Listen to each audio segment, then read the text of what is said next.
Hello everyone, Eid মোবারক সবাইকে। ঈদে যদি একটু স্পেশাল কিছু না হয় তাহলে কি হবে? তাই জন্য আমি আগে থেকেই ম্যারিনেট করে রেডি করেছি ঈদের দিনের জন্য। এখানে হয়েছে, আমি নিয়েছি 1 কেজির বেশি হবে পরিমাণ লাম স্টেক, আর সাথে দিয়ে দিচ্ছি পিঙ্ক সল্ট, আস্ত জিরা, পেরি পেরি, এটা সুপার শপে পাওয়া যায়।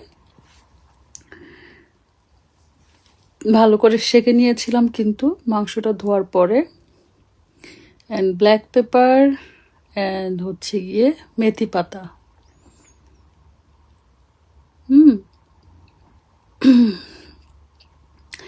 এরপরে দিয়ে দিচ্ছি olive oil, extra virgin olive oil. Olive oil ছাড়া কেউ চাইলে রেগুলার অয়েলও দিতে পারে, বাট অলিভ অয়েলটা দিলেই বেস্ট। এটা হচ্ছে লেমনটা আমি একটু গ্রেট করে নিয়েছিলাম। ধনিয়া পাতা। এখন এটাকে ভালো করে মেখে নিচ্ছি। আমি যদি গ্লাভস না পরে মাখাই তাহলে আমার হাতের মধ্যে সব হাড্ডিগুড্ডিগুলো বেজে যায়, তাই আমার জন্য বেস্ট হয় গ্লাভস পরে মাখালে। এটা দিয়েছি টমেটোর একটা মিক্স পাউডার আর কি। এটা যদি কারো বাসায় না থাকে তাহলে একটু চিলি দিলেই একটু কালার আসবে। তো আমি ভালো করে এটার সাথে মাখায় নিচ্ছি। এইভাবে মাখায় রেখে দিয়েছি। আর এইখানে হচ্ছে গিয়ে আমি বিফের কিমা নিয়েছি। এখন আমি এইটাকে ভালো করে একটু মেখে শেখে হাত দিয়ে এখন সব কিছু মিক্স করব। এটা কাবাব করব।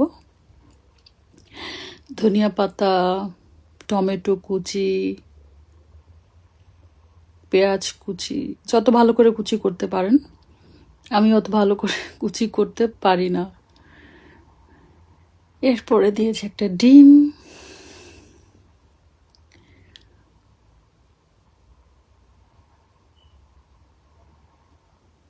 এরপরে দিয়েছি একটু ভাজা জিরা,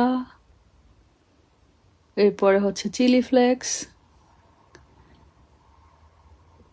এরপরে দিয়েছি ধনিয়া গুঁড়া, এরপরে লেমন জুস,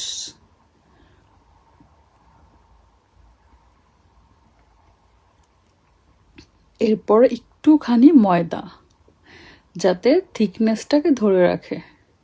আমি এটা একটা পাকিস্তানি চ্যানেলে ভিডিওটা দেখেছি, দেন এটা মেক করেছি। খেতে কিন্তু অসাধারণ হয়েছে। আমি কিন্তু খেয়েই সব ভিডিও আপনাদের সাথে শেয়ার করি। আর একটু চিলি, গ্রিন চিলি। এইটা ভালো করে এখন মেখে,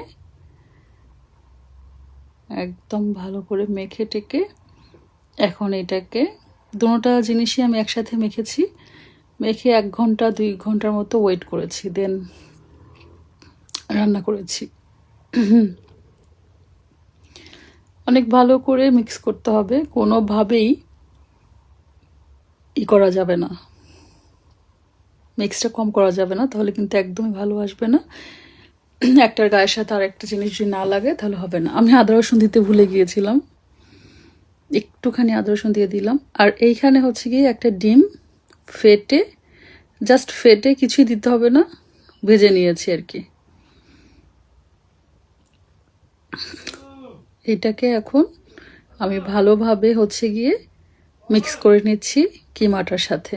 এটা এখন আরও ভালোভাবে মিক্স করতে হবে, যাতে সব কিছু কিমার সাথে একদম মিশে একাকার হয়ে যায়। তো এই তো দেখতেই পাচ্ছেন, এভাবে করেই ভালো করে মিক্স করে নিতে হবে।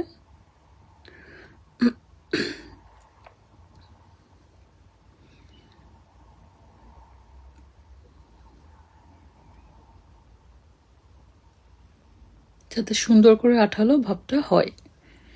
তো চলে এলাম দেখাতে আপনাদের, একটা ভেজে দেখাই কেমন হচ্ছে।